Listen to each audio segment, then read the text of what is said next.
Okay, I'm gonna double them, but give me more volume in the headphones. As loud as possible without killing. I got it now. I got it. I got it. Watch out now. I got it. Hold on now. I got it. Play the beat. Okay, let's get serious. First of all, it's not a joke. It's very serious. Christmas album, Merry Christmas, Feliz Navidad. We just want to send this out to my man right now. Tell me, how do you pronounce your name? Tupac. Tupac. Remember, like two and Pac like pocket. You won't go wrong. Just Tupac. Good. Looking good.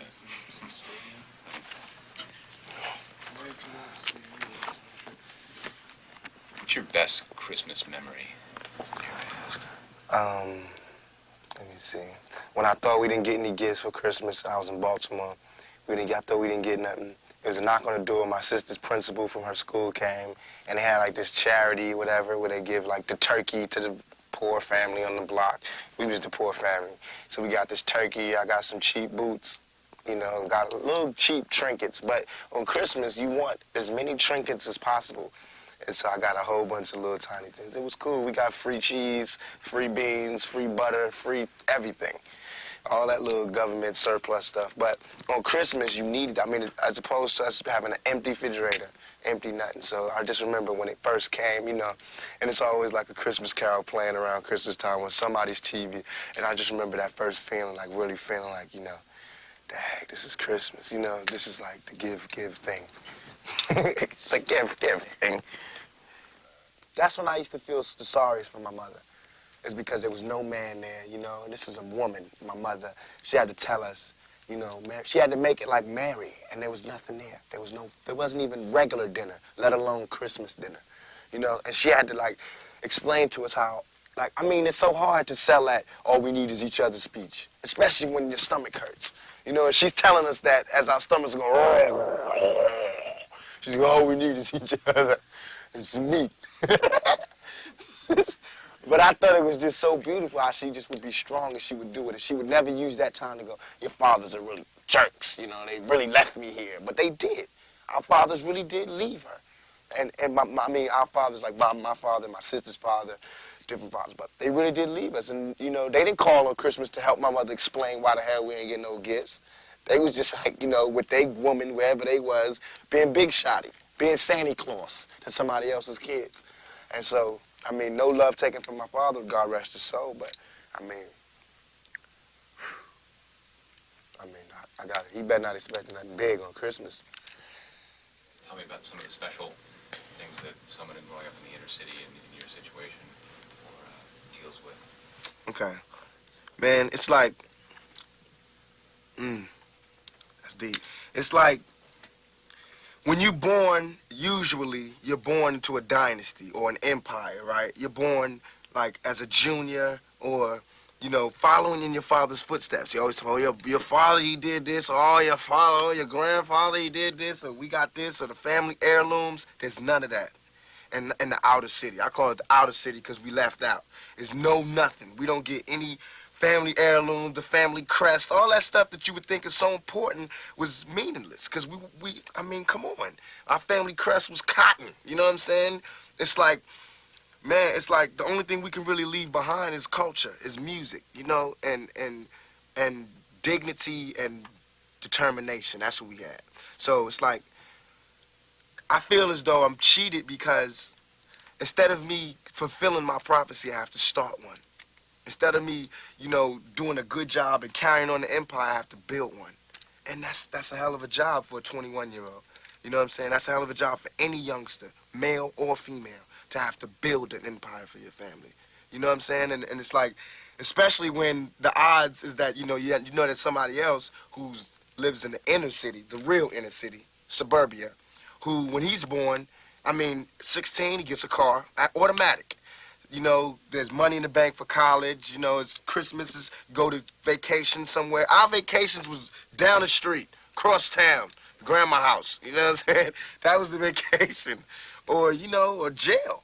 to be even more real. And I hate to make this like sad story, but it's real. Because this world is such a, and when I say this world, I mean it. I don't mean in an ideal sense. I mean in every day, every little thing you do. It's such a, gimme, gimme, gimme. Everybody back off. You know, everybody's like, you taught that from school, everywhere. Big business. If you want to be successful, you want to be like Trump, gimme, gimme, gimme, push, push, push, push, step, step, step, crush, crush, crush. That's how it all is. And it's like, nobody ever stopped. Just, you know, I feel like, instead of us just being like, slavery's bad, slavery's down, bad whitey, bad whitey. I mean, all right, let's stop that. And everybody's smart enough to know that, I mean, we've been slighted. And we want ours. And I don't mean by, like, ours, 40 acres and a mule, because we're past that. But we need help. I mean, for us to be on our own 2 feet, us meaning youth or us meaning black people, whatever you want to take it for us to be on our own 2 feet, we do need help. Because we have been here. We have been a good friend. If you want to make it a relationship type thing, we have been there, and now we deserve our payback. It's like you got a friend that you don't never look out for. You know, you dressed up in jewels. Now America's got jewels, and they paid and everything, and they lending money to everybody except us. And it's like, you know, everybody need a little help on their way to being, you know, self-reliant. I mean, if this is truly a melting pot in the country where we care about it, and Lady Liberty got a hand like this, she really loves us, then we really need to be like that.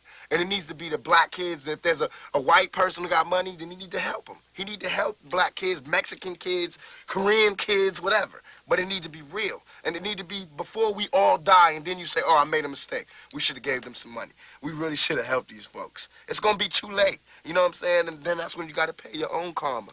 And that's when God make you punish. When God punishes you. Because I feel like, you know, it's too much money here. I mean, nobody should be hitting lotto for $36 million and we got people starving in the streets. That is not idealistic. That's just real. That is just stupid. There's no way Michael Jackson should have, or whoever Jackson, should have $1 million, $1 billion, and then there's people starving. There's no way. There's no way that these people should own planes and their people don't have houses, apartments, shacks, drawers, pants. I know you're rich. I know you got $40 billion, but can you just keep it to one house? You only need one house. And if you only got 2 kids, can you just keep it to 2 rooms? I mean, why have 52 rooms and you know there's somebody with no room? It just don't make sense to me. It don't. And then these people celebrate Christmas. They got big trees, huge trees, all the little trimmings. Everybody got gifts, and then somebody's starving. And they're having a white Christmas. They're having a great Christmas, eggnog and the whole 9. That's not fair to me. I think that when there's hopelessness, people revolt. Because it's like there's nothing else. Like, you know, it's like we're going, is America going to help us ever? You know, because, I mean, we know for a long time they haven't. Are they ever? And it's like all these things are showing us no. And you know there's somebody going, no, they're not going to help you. No, they're not going to help you. And then, of course, we seeing, no, they're not helping us. All BS aside, it all comes down to we got to survive. I mean, even warriors put their spears down on Sundays. We got to survive here in this country. Because I'm not going back to Africa. We got to survive here. And for us to survive here, white folks, black folks, Korean folks, Mexican folks, Puerto Ricans, we got to understand each other. We got to take a bigger chance. And when I say Americans, people think I'm talking about Uncle Sam. I mean, like, actually Uncle Sam with the gray hair and the flag. I mean you, the guy, you know, you, the mechanic, wherever, you. I mean, you need to do something. You need to check yourself and see how racist you are. You know what I'm saying? It's real.